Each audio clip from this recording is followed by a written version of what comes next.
eu não faço luta para mim, né? E não precisa, você senta lá no teu cantinho, fica bem quietinho, confortável, você faz luta para despertar outra mulher, para que ajude outra mulher, para que ela tenha coragem.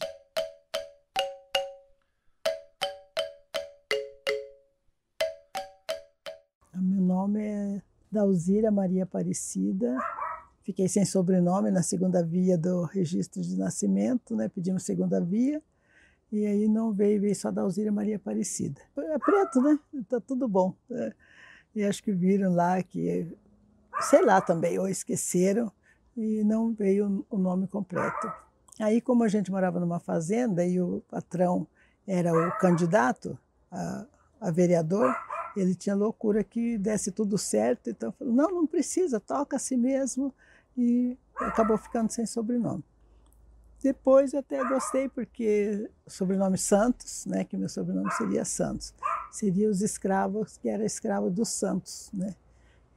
Por exemplo, Santo Antônio, escravo de Santo Antônio, escravo de São Sebastião, e assim, falei, não tem muita importância não. E ficou só Dalzira Maria Aparecida. Depois da iniciação, eu ganhei o nome de Iagunã, aí achei legal, então ficou como meu sobrenome. Nos documentos, tudo, eu gosto de se for citada um dia como Iagunã. Dalzira Maria Aparecida Iagunã.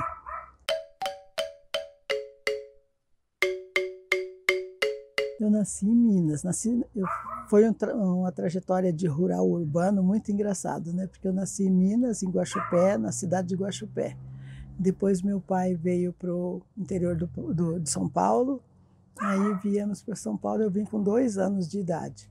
De São Paulo vivi até os 7 anos de idade, vim para o norte do Paraná, para Santa Mariana. Ficamos 1 ano só em Santa Mariana e viemos para Centenário do Sul.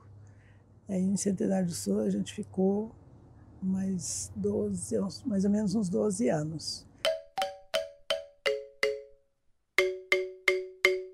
A minha infância, na verdade, foi, acho que, das melhores infâncias para uma criança negra ou para uma criança no geral, porque foi numa área bem urbana, bem rural, né?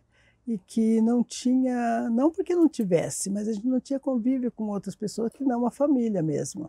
Era os meus parentes, minha família e a minha tia que morava perto. Então, quando eles falam de cerrado, eu me lembro muito da minha infância, porque vivia nesse cerrado. Tinha uma fruta chamada gravatal, uma fruta que chama veludo, que é um veludo, a casquinha é um veludo mesmo, vermelho, bem vermelho, e dentro é uma gelatina, assim, bem docinha. Então, nós vivíamos disputando com as cobras, né? Porque as cobras também iam atrás das frutas. E aí a gente escutava o guizo da cascavel, que sempre estava ali. Então, eu falo, a gente tinha uma relação com os bichos muito diferente. Hoje, Deus, se aparecer uma cobra aqui, é capaz de arrancar a parede no peito. Porque vou correr muito, vou gritar muito, mas antes a gente convivia. Não era uma coisa tão legal, tão comum, mas não era também esse pavor que a gente tem, né? Convivia, era sítio, os bichos vinham comer no terreiro com as galinhas, jogava milho para as galinhas, vinha cutia, paca, tudo. A gente não tinha essa loucura para matar o bicho. Era uma convivência mesmo. Não ia para a escola, né? Porque o racismo, eu falo de sofrer na infância. Sofrer é racismo, que a gente sofre muito, né? Sofre por necessidade, sofre por vontade, mas isso eu não sofri, no sítio não.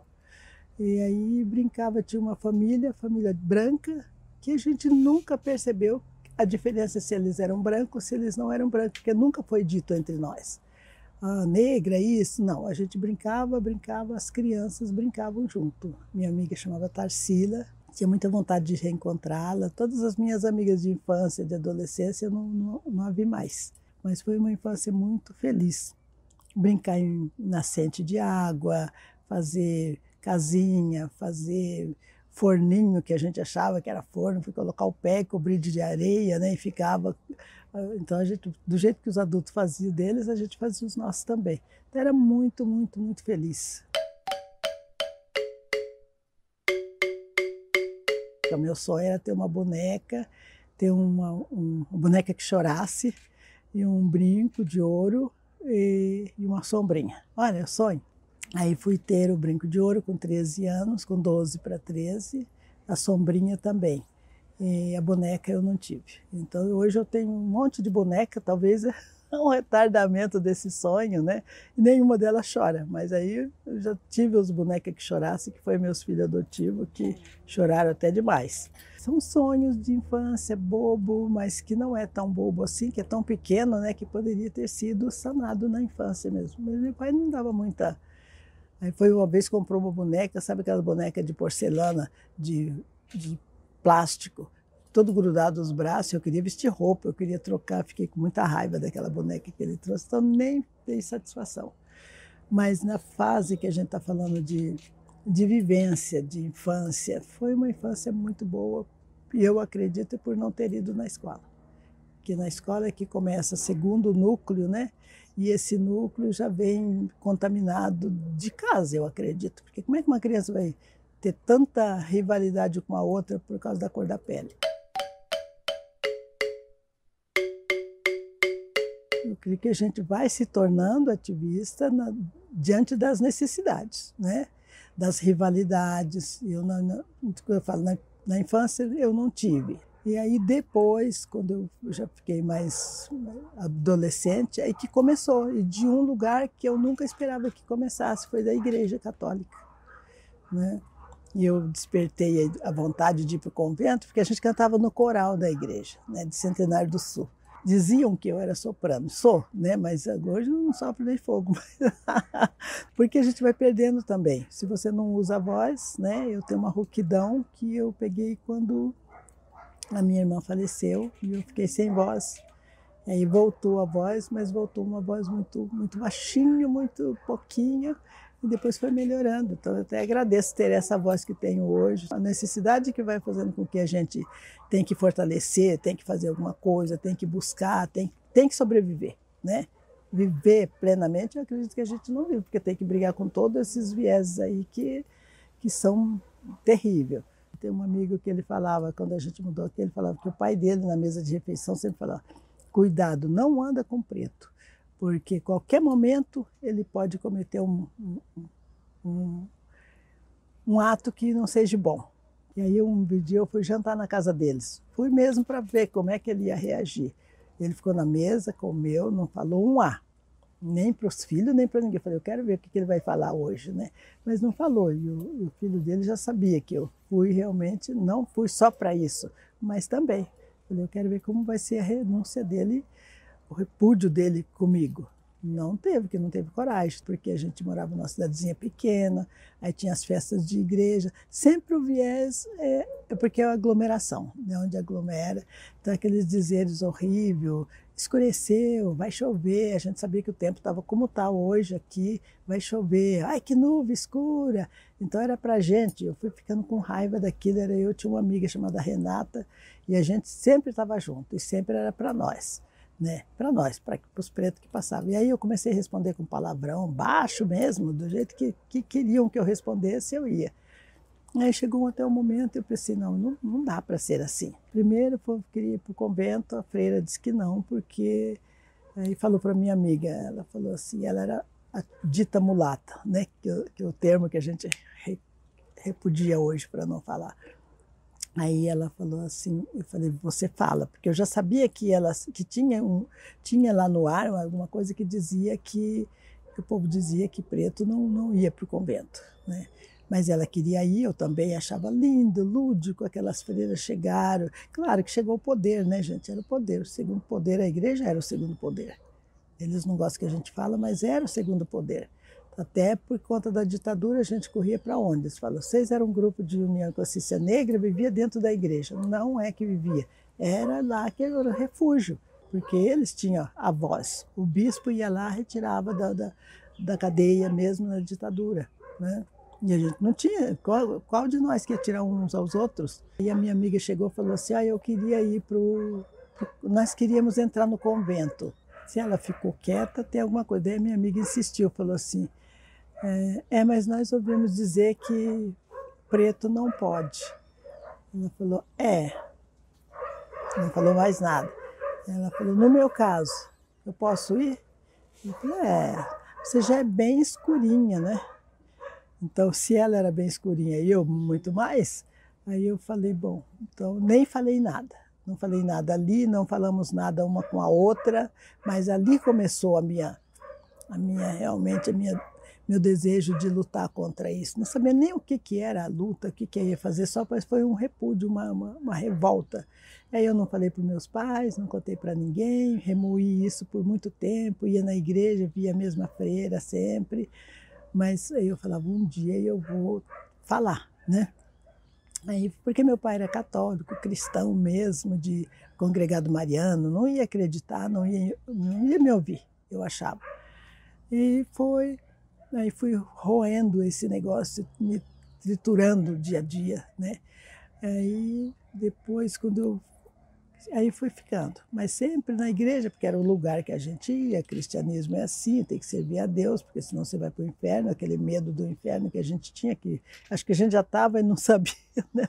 Porque todo isso aí, para mim, é um inferno, viver o racismo. Ele deve ser isso aí, porque não é possível que tenha uma coisa pior. E não é que não acreditasse, mas eu tinha revolta por conta dessa freira, que eu não pude ir para o convento. Hoje eu penso, graças que eu não fui, né?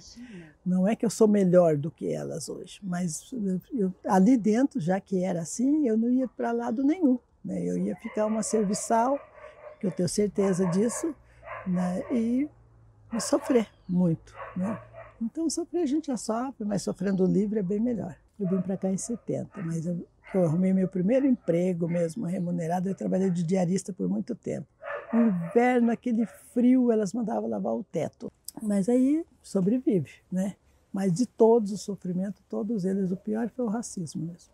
Imagina você trabalhar nas casas, a desconfiança que você vai roubar, até provar que você não é ladra, né? E você sabendo que a pessoa está desconfiada, que você vai meter a mão não é nada daquilo que a gente quer, porque a gente quer trabalhar, ter o dinheiro da gente, comprar as coisinhas. Nossas coisas são outras, mas o medo sempre é esse, que você vai, qualquer hora, qualquer momento você vai estar sujeito a isso. E se sumir também não foi você, a culpa recai em você. Tinha minha amiga, que era minha amiga de adolescência, casou também, e o marido deu 8 facadas nela. Foi o primeiro caso de feminicídio. Não foi feminicídio porque ela não morreu, mas de violência, né? E aí ela melhorou, sarou, os pais fizeram com que ela voltasse com o marido. Voltou a conviver com esse homem. Eu falei, Deus me livre. Aí me despertou um outro lado assim, de falar, mas meu Deus do céu, mas tem que mudar. Então tem que fazer luta de classe, luta de gênero, né? Tem que fazer recorte nessa luta. Em 79 eu comecei a militância, eu nem tinha noção de que era ditadura. O que é ditadura, na verdade? Sabia que tinha um negócio ali, uma coisa interna ali que atrapalhava a gente. Você viajava, tinha sempre um senhor, para falar bem tratado ele, sentado na poltrona de trás. Eu ia para o Rio de Janeiro, sempre para a Baixada Fluminense, que era o foco da desova, era a Baixada Fluminense. Só que eu não sabia. Então, eles levavam os corpos. Aí comecei a ter consciência também da religião, porque eles pegavam aqueles corpos que ninguém conhecia ali, colocavam perto dos terreiros. Eles sempre foram cruéis com a gente na religião. Colocava perto do terreiro, enchia de farofa de azeite de dendê em volta do defunto, e ninguém nunca tinha visto aqueles corpos ali. E aí começou também a luta contra a intolerância, mas lutar contra um fenômeno muito maior do que a gente não conhecia, não sabia como tratar, como lidar. E nesse trabalho do Rio de Janeiro foi esses 2 slides que a gente fez, que um chamava-se A História que Não Foi Contada e A Vida Renasce na Luta. A primeira parte era tudo isso, a questão dos orixás, a gente nem sabia direito, mas aí tinha o Betinho, ajudou muito a gente. E o Betinho era uma pessoa muito maior do que todo mundo conheceu. E aí ele ia falando para a gente, ia dando um alerta para esse problema todo que a gente estava vivendo, de racismo, de ditadura, né? Para os negros foi muito pior, a ditadura foi marcante para todo mundo, mas para os negros que a gente sempre tivemos na escala, né, mais baixa.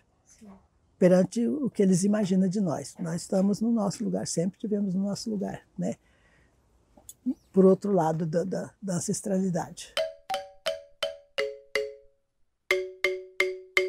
Isso é que salva a gente. Eu acredito que essa parte da ancestralidade ajudou e ajuda e ajudará todos os tempos, de você sempre perceber, se eu estou aqui hoje é porque tiveram outros que fizeram esse caminho para mim, mesmo a minha militância, minha mãe, sem entender nada dessa coisa do racismo, ela entendia. Às vezes a gente falava, mãe, aconteceu tal coisa, ela falava, vai, deixa para lá, Deus não dorme, Ele está vendo tudo. Então isso dava um acalento para a gente, mas era também uma forma de, o que ela ia fazer, né? Não dava para pegar uma arma e brigar, não dava para ficar brigando com todo mundo, não dava para... Ela colocava a gente num lugar de conforto. Ela falava muito das lutas, falava que os patrões dela sempre falavam, quer ver dente bom na boca de cachorro e de negro. Então isso para ela era muito profundo, porque por que só os cachorros, comparando, né, os dentes bons. Então sempre os dentes deles eram fracos, a gente não tinha culpa disso, se o dente dele era mais fraco do que o do cachorro e o do negro, né? Mas eram assim uns termos muito baixos para tratar naquela época para uma criança, né? Eu escutei muito isso, então quer dizer, olhando para ela e dizendo essas coisas, né? E ela é uma menina, começou a trabalhar com 10 anos. E assim a gente vai reconstruindo o nosso ativismo. A partir das nossas avós, a partir das nossas mães, a partir das nossas bisavós. Meu pai era músico, abandonou tudo para vir para a lavoura. Minha mãe sempre falava, teu pai não tem jeito. Teu pai saiu de Guaxupé, estava na banda de Guaxupé, né? Já estava ganhando porque tocava, mas eles queriam que ele tocasse, eu não lembro se era trombone ou se era baixo. E ele queria tocar, acho que baixo, e eles queriam que ele tocasse trombone, era uma coisa assim. E por conta disso que ele saiu da banda, porque ele tinha que tocar o instrumento que eles queriam. E ele queria tocar outro instrumento. E aí foi desgostando, até pediu para sair, e aí veio embora, vendeu todas as coisinhas que tinha lá em Minas e veio embora para São Paulo, para o estado de São Paulo, para plantar algodão, né?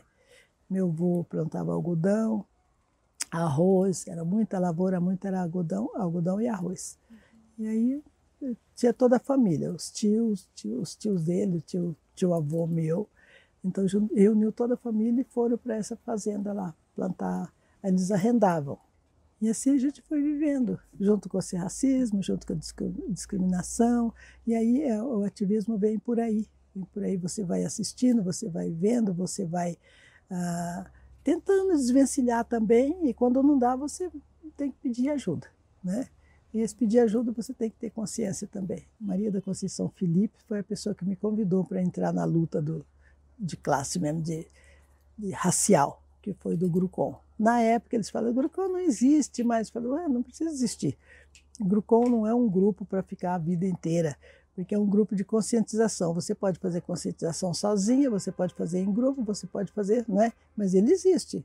Eu fui na primeira reunião, um grupo grande, um grupo bom, mas na ditadura não podia sair todo mundo, você tinha que sair de 3 em 3, porque 4 pessoas já era um grupo. Então já era avisado pela polícia. Então ali no Cabral a gente reunia na casa da Elinete, Elidete, que era uma amiga que era do grupo também. E aí para sair tinha que sair um grupo, depois saía o outro, para não dar a bandeira que a gente estava reunindo. Não podia reunir. E aí reunia, discutia, buscava fórmula, depois o grupo se tornou nacional. Aí, primeira vez que eu saí fora na militância foi muito engraçado. Eu fui para Brasília já na primeira leva. Fui para Brasília. Brasília estava recém-construída, né? Aí tinha aquele movimento louco. Aí eu fiquei olhando, falei, mas todo lugar. Então, os pretos de lá também faziam uma casinha bem bonitinha. Daí no outro dia tinha um nome tipo Rapa, né? Vinha, levantava tudo, tirava a mudança, derrubava a casa, e não podia ter. Daí que foi criando Sobradinho, foi criando cidades metropolitanas dali, que cresceu muito mais do que Brasília, né? Porque aí foi os candangos que formaram Brasília, mas que não podiam morar em Brasília. E eu ficava olhando aquilo, mas como que pode um negócio desse, né? Eu tive o primeiro encontro de mulher negra no Rio de Janeiro, que foi na Baixada também. Aí fomos para o Rio de Janeiro. Na verdade, fui eu. Chegamos lá na Baixada, aquele mulherio que eu nunca tinha visto tantas mulheres negras reunidas, foi muito lindo assim, e que cantavam, que falavam. A gente estava uma questão de todo mundo estava sofrendo o racismo, mas não tinha com quem falar muito, né? Não tinha um grupo para você desabafar. E a gente foi vendo que ali era possível. Tinha uns homens que foram também com ciúme para saber o que ia tratar. Aí tratou de tudo nesse encontro. Tratou da questão racial, tratou da questão da intolerância, tratou a questão de tudo, de gênero, que aí descobriu, as mulheres se descobriram longe dos seus companheiros, puderam falar pela primeira vez dos seus problemas que sofria até mesmo dentro de casa. E foi um avanço, assim. Depois teve o segundo, que foi em Valência, também foi muito bom. E lá nesse primeiro encontro que eu conheci a Benedita da Silva. Ela fez um trabalho maravilhoso também com as mulheres negras, muito assim, assídua, muito falante, muito guerreira, né? Foi muito importante. Esses dois momentos no segundo encontro já não deixaram os homens entrar, e já foi uma batalha, porque os homens foram, que ia cuidar das crianças. Não, não vai cuidar de criança, não, vai cuidar da criança em casa, você volta com seu filho, ela vai ficar aqui só ela. Bancou e eles foram embora, murchinho. E aí foi legal também, porque puderam falar, porque senão essas mulheres não vão falar perante o marido, elas não vão falar. Então depois fui para o encontro na Baixada Santista, que foi também lá da Alzira Rufino, que não ela que organizou, mas ela morava lá, né? Então foi muito legal também, mas já foi mais disperso um pouco, aquele já eu sei mais disperso do que os outros, mas esse momento de crescimento também, né? Que você já consegue se liberar um pouco. Esse foi a questão do fortalecimento de gênero, né? Foi muito, muito importante. Que a gente não entende da gente, não conhece a gente, na verdade, esse lado da ancestralidade, da iniciática para nós é fundamental para a gente se encontrar. Aí se você se encontrar, o resto é tudo minoritário, né? Se você encontrou seu perfil, encontrou de quem você é, a primeira coisa é saber qual é o orixá, né? Eu não falo isso como uma apologia para que todo mundo venha, não, mas para mim foi fundamental. Saber de que orixá eu sou, qual é a minha luta, como que ele foi, como que é o meu perfil, né? E a gente cresce muito com isso também, né? E fortalece, sei que fortalece. Cuida do ori, que é o principal da gente, né? Nosso dedo do pé não se move se o ori não estiver, né, comandando. Ori é cabeça, né? Para quem não sabe, ori é cabeça. Se a nossa cabeça não mandar, pronto.